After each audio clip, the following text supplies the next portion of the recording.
Hello friends, welcome to study with Kashi. Friends, आज की video में हम क्लास 12 हिंदी 2026 बोर्ड एग्जाम के मोस्ट इंपॉर्टेंट टॉपिक को देखने वाले हैं। फ्रेंड्स, आज की वीडियो बहुत ज्यादा इंपॉर्टेंट होने वाली है क्योंकि आज की वीडियो में हम क्लास 12 हिंदी 2026 बोर्ड एग्जाम के लिए मात्र 20 टॉपिक को बताने वाले हैं। अगर फ्रेंड्स आपने ये कर लिए तो आपके 100 में से 100 नंबर पक्के हैं। देखिए फ्रेंड्स, पूरी हिंदी में बस आप अगर इतना पढ़ लोगे तो 100 में से 100 नंबर पक्का है। अब आप सोच रहे होंगे ऐसा कैसे हो सकता है। तो देखिए फ्रेंड्स, सबसे पहली बात आपको ये पता होना चाहिए, हिंदी हमारा क्या है। हिंदी हमारा स्कोरिंग सब्जेक्ट है। अगर आपको परसेंटेज अच्छे चाहिए तो आपको हिंदी में सबसे अच्छे मार्क्स लाने हैं। तो देखिए और एक बात और, हिंदी का जो हमारा सिलेबस है वो बिल्कुल फिक्स है। फिजिक्स, केमिस्ट्री ये सब चेंज हो सकता है, लेकिन हमारा हिंदी बिल्कुल ऐसा का ऐसे ही रहेगा। अगर फ्रेंड्स आपने अगर ये 20 टॉपिक कर लिए तो आपके 100 में से 100 नंबर पक्के हैं। देखिए कई स्टूडेंट्स क्या करते हैं, हिंदी को एकदम हलवा मानते हैं, हिंदी पर ध्यान ही नहीं देते। हमें क्या करना है, हमें स्टार्टिंग से अपनी हिंदी तैयार करके रख चलनी है। अगर हम अपनी हिंदी को तैयार करते चलेंगे तो हमारे 100 में से 100 नंबर पक्के हो जाएंगे। और देखिए कई स्टूडेंट ऐसा करेंगे कि एग्जाम्स के 3 से 4 दिन पहले हिंदी को उठाएंगे। तो देखिए ऐसा नहीं करना। देखिए इसमें 40 नंबर चाहिए आपको, तो देखिए 40 नंबर के लिए भी फिक्स है टॉपिक्स। और देखिए बाकी 60 भी टॉपिक बिल्कुल 60 नंबर के लिए भी टॉपिक्स जो है वो बिल्कुल फिक्स है। अब देखते हैं हमारे, देखिए हिंदी के बोर्ड एग्जाम में 2 खंड पूछे जाएंगे। एक तो होगा खंड कै। खंड कै कितने मार्क्स का होगा फ्रेंड्स? खंड कै होगा हमारा 50 मार्क्स का। और देखिए बात आती है खंड कै की, तो देखिए खंड कै भी हमारा 50 मार्क्स का ही होगा। तो देखिए 50 और 50 कितने हो गए? 50 और 50 मिलकर कितने हो गए? ये हो गए हमारे 100। ये हो गए हमारे 100 नंबर। तो देखिए सबसे पहले हम देखेंगे सबसे पहला टॉपिक कौन सा है। तो देखिए हिंदी के बहुविकल्प प्रश्न, ये कितने मार्क्स के पूछे जाते हैं? 10 मार्क्स के। फ्रेंड्स लास्ट में मैं आपको बताऊंगी कि 40 नंबर अगर आपको हिंदी में बस पास होना है, क्योंकि कई कई बच्चे ऐसे होते हैं कि बोलते हैं मैम सिर्फ हमें पास करा दो। तो देखिए अगर आपको सिर्फ पास ही होना है तो मैं आपको 40 नंबर के टॉपिक बता दूंगी। अगर आपने वो तैयार कर लिए तो आपके 40 नंबर पक्के हैं। वरना अगर आपने बस ये 20 टॉपिक कर लिए ना तो आपके 100 में से 100 नंबर तो पक्के है ही फ्रेंड्स। तो आप अगर चैनल पर नहीं है तो प्लीज चैनल को सब्सक्राइब कीजिएगा, वीडियो को लाइक शेयर कमेंट जरूर कीजिएगा और एक प्यारा सा कमेंट जरूर कीजिएगा, क्योंकि आपका कमेंट मेरे लिए मोटिवेशन काम करता है। तो देखते हैं, फर्स्ट टॉपिक था हमारा हिंदी के बहुविकल्प प्रश्न। तो देखिए हिंदी के बहुविकल्प प्रश्न कितने मार्क्स के पूछे जाते हैं? ये पूछे जाते हैं हमारे 10 मार्क्स के। तो देखिए 10 मार्क्स के पहला क्या, हिंदी गद्य का इतिहास। तो देखिए गद्य से हमारे 5 मार्क्स के आ जाएंगे, 5 मार्क्स आ जाएंगे हमारे काव्य साहित्य के इतिहास से। यानी कि 5 और 5 मिलकर कितने हो गए? ये हो गए हमारे 10 मार्क्स। तो देखिए हिंदी गद्य का इतिहास, देखिए शुक्ल युग और शुक्लोत्तर युग, और इसमें विधाएं, निबंध, उपन्यास, कहानी, आलोचना, जैसे कि गद्य में जितने भी कवि हैं, कवि लेखक है, उनकी विधाएं आपको अच्छे से पता होना चाहिए। निबंध, उपन्यास, कहानी, आलोचना। फ्रेंड्स अगर आपने इस वीडियो को 500 लाइक तक पहुंचा दिया ना तो मैं खुद आपके लिए 100 मोस्ट इंपोर्टेंट बहुविकल्प प्रश्न लेकर आऊंगी। उससे क्या होगा, उससे आपके 10 मार्क्स बिल्कुल तैयार हो जाएंगे, क्योंकि ये जो हमारे क्वेश्चंस आते हैं वो बिल्कुल रिपीटेड क्वेश्चंस आते हैं। तो आपको घबराने की जरूरत नहीं है, आप वीडियो को ज्यादा से ज्यादा शेयर करिएगा।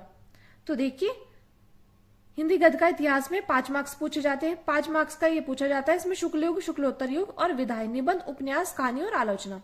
आगे देखिए आगे पूछा जाता है काव्य साहित्य का इतिहास। तो देखिए काव्य साहित्य का इतिहास ये हमसे 5 मार्क्स का पूछा जाएगा। इसमें आधुनिक काल, भारतेंदु युग, द्विवेदी युग, छायावादी युग, प्रगतिवादी युग और नई कविता ये आ जाएंगे। तो देखिए फ्रेंड्स फर्स्ट टॉपिक से हमारे कितने मार्क्स कवर हो जाएंगे? 10 मार्क्स कवर हो जाएंगे। तो चलिए अब आगे बढ़ते हैं। आगे देखिए, और देखिए फ्रेंड्स जिस दिन 500 लाइक पूरे हो जाए ना तो आप कमेंट कर देना कि मैम 500 लाइक पूरे हो चुके हैं, अब आप 100 बहुविकल्प प्रश्न लेकर आइए। अब देखते हैं सेकंड टॉपिक क्या है। सेकंड टॉपिक है महत्वपूर्ण गद्यांश। तो देखिए फ्रेंड्स महत्वपूर्ण गद्यांश भी हमारे बोर्ड एग्जाम में 10 मार्क्स का पूछा जाता है। अब आप देख रहे होंगे 10 मार्क्स के बहुविकल्प प्रश्न और 10 मार्क्स के गद्यांश, तो 10 और 10 मिलकर कितने हो गए? ये हो गए हमारे 20। अब देखिए फ्रेंड चैप्टर तो हमारे बहुत सारे हैं, लेकिन जो मोस्ट इंपॉर्टेंट चैप्टर्स है देखिए वो मैं आपको यहाँ पर बता रही हूँ। मैंने यहाँ पर 3 चैप्टर लिए हैं। अगर आपने इन 3 चैप्टर के गद्यांश कर लिए ना तो आपके 10 मार्क्स बिल्कुल पक्के हैं। तो देखिए पहला है राष्ट्र का स्वरूप, अशोक के फूल और भाषा और आधुनिकता। आपको क्या करना है, आपको बस इन 3 चैप्टर के गद्यांश तैयार कर लेने हैं। राष्ट्र का स्वरूप, अशोक के फूल, भाषा और आधुनिकता। क्योंकि देखिए हर बार क्या होता है, हर बार इनसे ही रिपीट होता है। हर बार क्या होता है, हर बार राष्ट्र का स्वरूप, अशोक के फूल, भाषा और आधुनिकता से गद्यांश हमारा रिपीट होता है। तो आपको बस ये 3 चैप्टर कर लेना है। अब देखिए आगे चलते हैं। आगे देखिए महत्वपूर्ण पद्यांश। तो देखिए पद्यांश भी हमसे कितने मार्क्स का पूछा जाता है, 10 मार्क्स का। यानी कि देखिए 10 मार्क्स का पूछा जाएगा बहुविकल्प प्रश्न, 10 मार्क्स के पूछे जाएंगे गद्यांश और 10 मार्क्स का पूछा जाएगा पद्यांश। यानी कि कुल मिलाकर कितने मार्क्स हो गए, 30 मार्क्स आपके पक्के हो जाएंगे। तो देखिए महत्वपूर्ण गद्य पद्यांश में यहाँ भी फ्रेंड्स मैं आपको 5 चैप्टर बता रही हूं। अगर आपने ये तैयार कर लिए तो आपके 10 नंबर पक्के हैं। तो देखिए पवन दूतिका, पहला चैप्टर है पवन दूतिका, दूसरा है केकई का अनुताप, तीसरा है श्रद्धा मनु, आगे देखिए आगे गीत महादेव वर्मा जी का, आगे देखिए नौका विहार। यानी कि देखिए पद्यांश के लिए आपको क्या करना है, पद्यांश के लिए आपको 5 चैप्टर अच्छे से कर लेना है। पवन दूतिका, केकई का अनुताप, श्रद्धा मनु, गीत महादेव वर्मा जी का और नौका विहार। अब देखिए फ्रेंड्स एक बात और, देखिए 10 और 10 मार्क्स मिलकर कितने हो गए, ये हो जाएंगे हमारे 20 मार्क्स। तो देखिए 20 मार्क्स के लिए आपको क्या करना है, आपको बस ये 3 चैप्टर पढ़ने हैं, 3 तो ये और 5 ये, यानी कि आपको 8 चैप्टर पढ़ने हैं 20 मार्क्स के लिए। तो देखिए फ्रेंड्स आपको अपना एक भी मार्क्स नहीं छोड़ना है। और देखिए फ्रेंड्स एक बात और, कोई नहीं बताता ये बात कि हिंदी का जो हमारा एग्जाम होता है तो देखिए वो बहुत लेंथी होता है। तो हमें क्या करना है, हमें अपनी स्पीड को स्टार्टिंग से मेंटेन रखना है, क्योंकि चाहे बच्चा कितना भी कर ले लेकिन उसका 1 या 2 नंबर का रह ही जाता है। तो देखिए हमें क्या करना है, हमें स्टार्टिंग से अपनी स्पीड को मेंटेन करना है। तो इसके लिए आप क्या करेंगे, इसके लिए आप जैसे कि पद्यांश है आप लिख लिख कर प्रैक्टिस करेंगे। अब देखिए आगे है, और देखिए इन टॉपिक्स के लिए आप क्या करेंगे, एक 5 रुपए वाली 10 रुपए वाली छोटी कॉपी ले आइए और फिर ये सभी टॉपिक लिखिएगा और फिर उनको डे बाय डे करते रहिएगा। इससे आपकी 2 महीने में हिंदी बिल्कुल तैयार हो जाएगी, फिर आपको बस रिवीजन करना रह जाएगा। आगे देखिए आगे है चैप्टर 4, इसमें लेखक का साहित्यिक परिचय। तो देखिए लेखक के साहित्यिक परिचय कितने मार्क्स का आता है, यह आता है हमारा 5 मार्क्स का। अब देखिए फ्रेंड्स 5 मार्क्स के लिए मैं आपको सिर्फ 3 चैप्टर बता रही हूँ, सॉरी 3 लेखक का परिचय बता रही हूँ। इसमें पहला है वासुदेव शरण अग्रवाल जी का, दूसरा है आचार्य हजारी प्रसाद द्विवेदी जी का, तीसरा है प्रोफेसर जी सुंदर रेड्डी जी का। यानी कि अगर आपको 5 मार्क्स चाहिए तो वासुदेव शरण अग्रवाल जी का जीवन परिचय याद कर लीजिए, आचार्य साहित्य प्रसाद द्विवेदी जी का, प्रोफेसर जी सुंदर रेड्डी जी का। अब देखिए फ्रेंड्स बहुत सारे टीचर्स बोलते हैं कि आप अगर 5 से 6 पेज भरोगे तभी आपको 5 मार्क्स मिलेंगे, लेकिन देखिए ऐसा नहीं है। आपको इसमें पेज भरने से नंबर नहीं मिलते, आपको नंबर मिलते हैं अगर आप जीवन परिचय लिखोगे, जीवन परिचय के बाद साहित्य परिचय की हेडिंग डालोगे, उसके बाद रचनाएं। क्योंकि देखिए वासुदेव शरण अग्रवाल जी का आपको रचना भी पता होनी चाहिए, और देखिए जीवन परिचय और साहित्यिक परिचय, आपको ये 3 टॉपिक अच्छे से पता होने चाहिए, रचनाएं, साहित्यिक परिचय, जीवन परिचय। और देखिए फ्रेंड्स अगर आपने इस वीडियो को 500 लाइक तक पहुंचा दिया ना तो मैं खुद आपको ये तीनों जीवन परिचय कराऊंगी बिल्कुल ट्रिक से। अब आगे देखिए, आगे हमारा कवि का साहित्यिक परिचय। तो देखिए फ्रेंड्स ये कितने मार्क्स का पूछा जाता है, ये पूछा जाता है हमारे 5 मार्क्स का। तो देखिए इसमें भी मैं आपको 3 चैप्टर बता रही हूँ जिनके आपकी कवियों का साहित्यिक परिचय याद करना है। एक तो मैथिली शरण गुप्त जी का, एक जयशंकर प्रसाद जी का, एक रामधारी सिंह दिनकर जी का। यानी कि कितने कवियों के आपको करने हैं, 3 कवियों के, मैथिली शरण गुप्त जी का, जयशंकर प्रसाद जी का, रामधारी सिंह दिनकर जी का। अगर आपने ये कर लिए ना तो आपके 5 मार्क्स तो बिल्कुल पक्के हैं। आगे देखते हैं, आगे देखिए कहानी कितने मार्क्स की पूछी जाती है फ्रेंड्स, 5 मार्क्स की पूछी जाती है। इसमें हमसे क्या क्या पूछा जाता है, एक पूछा जाएगा सारांश या उद्देश्य। देखिए कहानी बहुत ज्यादा इंपॉर्टेंट है और 5 मार्क्स की जब हमसे पता है हमसे पूछी जाती है तो इसमें हमसे या तो सारांश पूछ लेगा या पूछ लेगा उद्देश्य। अब देखिए इसमें भी पहली है पंचलाइट और बहादुर और एक है ध्रुव यात्रा। तो देखिए फ्रेंड्स अगर आप इन दोनों की कहानी का सारांश और उद्देश्य याद कर लोगे ना तो आपके 5 मार्क्स बिल्कुल पक्के हो जाएंगे, क्योंकि पंचलाइट और बहादुर बहुत ज्यादा इंपॉर्टेंट है। आप चाहे तो ध्रुव यात्रा को भी याद कर सकते हैं। अब आगे देखिए, आगे बात आती है खंड काव्य की। तो देखिए फ्रेंड्स खंड काव्य से कितने मार्क्स पूछे जाते हैं, कितने मार्क्स का आता है खंड काव्य, ये आता है 5 मार्क्स का। अब देखिए फ्रेंड्स खंड काव्य एक ऐसा है जो कि हर जिले में अलग अलग है। तो आप क्या करेंगे, आप कमेंट बॉक्स में टाइप करेंगे आपका जिला कौन सा है, उसके अकॉर्डिंग मैं आपको बता दूंगी कि आपके जिले में कौन सा खंड काव्य लगेगा। और आप अपना नाम और जिले का नाम जरूर मेंशन करना, इससे आपको पता चल जाएगा कि आपके जिले में कौन कौन सा खंड काव्य है।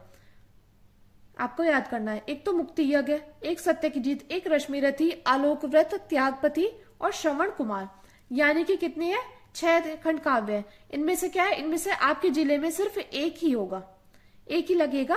तो आप अपने जिले का नाम कमेंट बॉक्स में कमेंट कर जरूर बताइएगा, जिससे आपके 5 मार्क्स बिल्कुल पक्के हो जाए। अब आगे चलिए, आगे देखते हैं। अब आती है खंड ख की बात।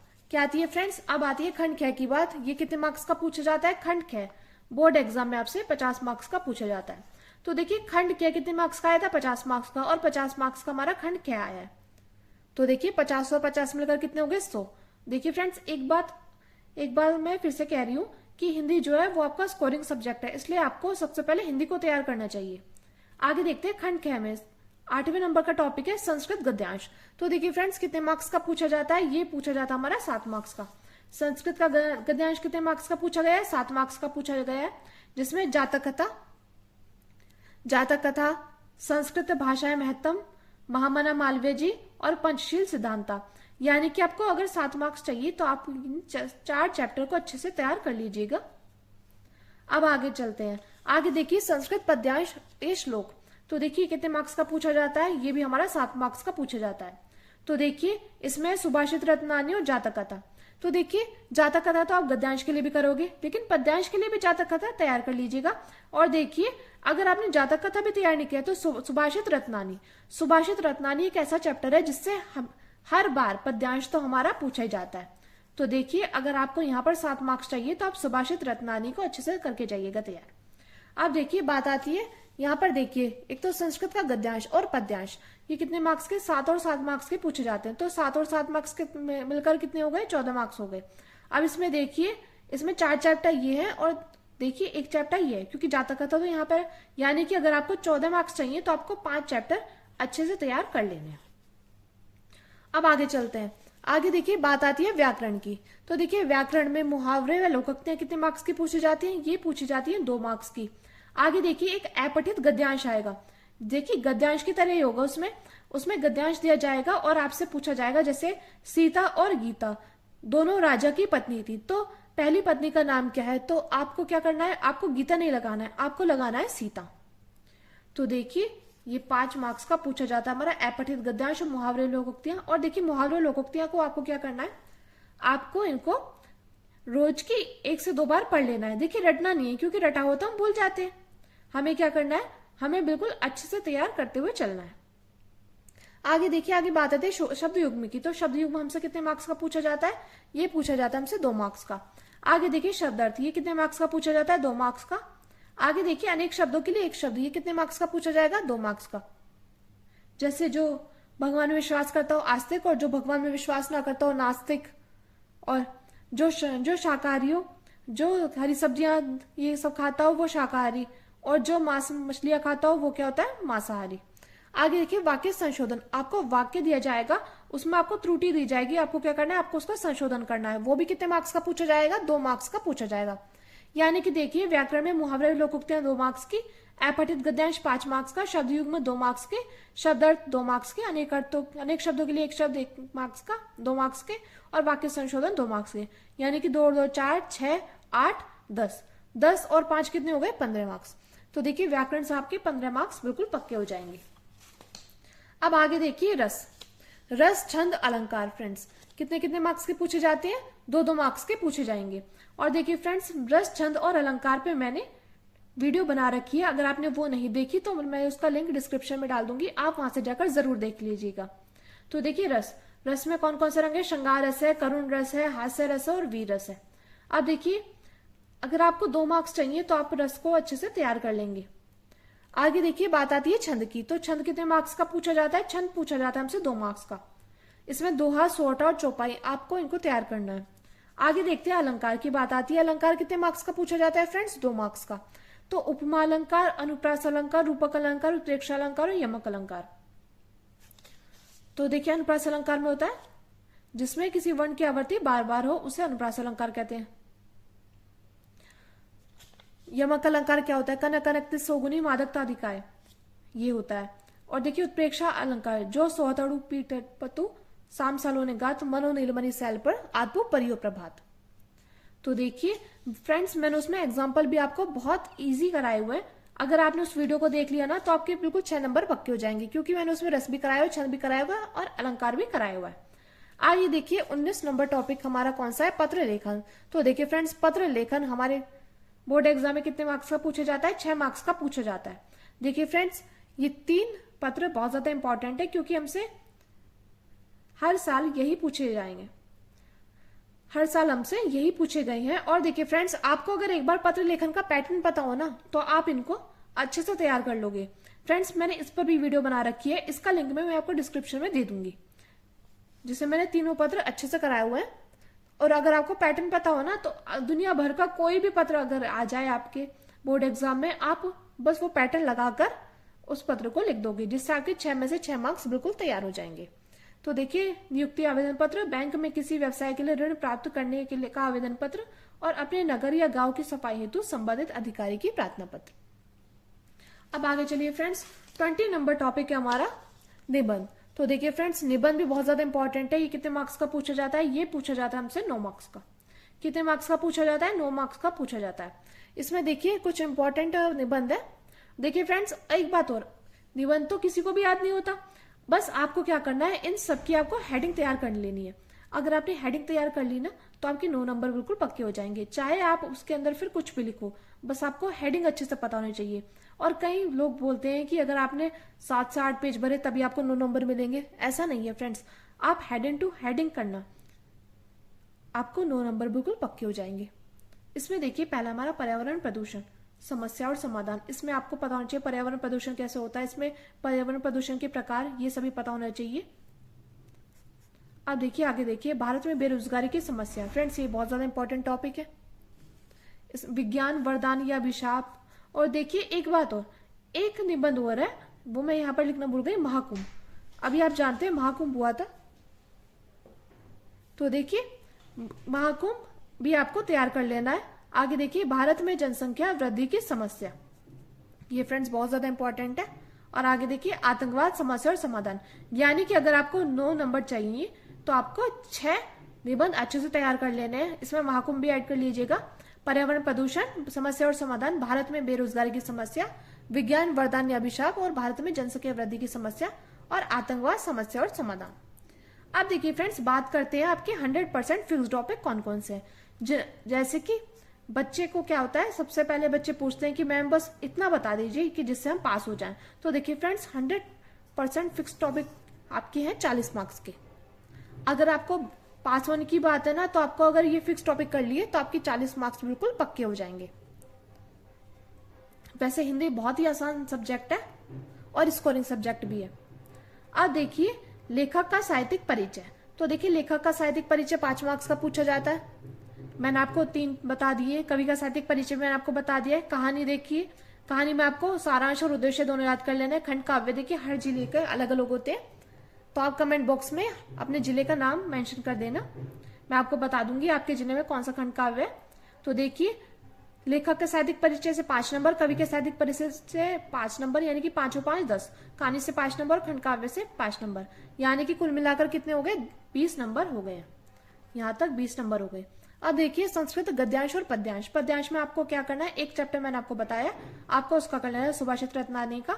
और देखिए, गद्यांश में मैंने आपको 5 चैप्टर बताए हैं, 4 से 5 चैप्टर बताए, आप वो कर लीजिएगा। तो यानी कि आपने 5 से 6 चैप्टर तैयार कर लिए, तो आपके 14 मार्क्स बिल्कुल पक्के हैं। और देखिए, रसछंद अलंकार, अगर आपने ये कर लिया तो यहाँ से आपके 6 मार्क्स पक्के हैं, यानी कि 14 और 6 कितने हो गए, 20, 20 और 20 मिलकर कितने हो गए, 40। तो देखिए, 100% फिक्स टॉपिक से आप क्या करेंगे, 40 मार्क्स प्राप्त कर सकते हैं। तो फ्रेंड्स, आज की वीडियो में बस इतना ही। मैं उम्मीद करती हूँ आपको वीडियो अच्छी लगी होगी। अगर आपको वीडियो अच्छी लगी तो प्लीज हमारे चैनल को सब्सक्राइब कीजिएगा, वीडियो को लाइक शेयर कमेंट जरूर कीजिएगा, और एक प्यारा सा कमेंट जरूर कीजिएगा, क्योंकि आपका कमेंट मेरे लिए मोटिवेशन काम करता है। तो चलिए फ्रेंड्स, मिलते हैं नेक्स्ट वीडियो में। Thank you, thanks for watching.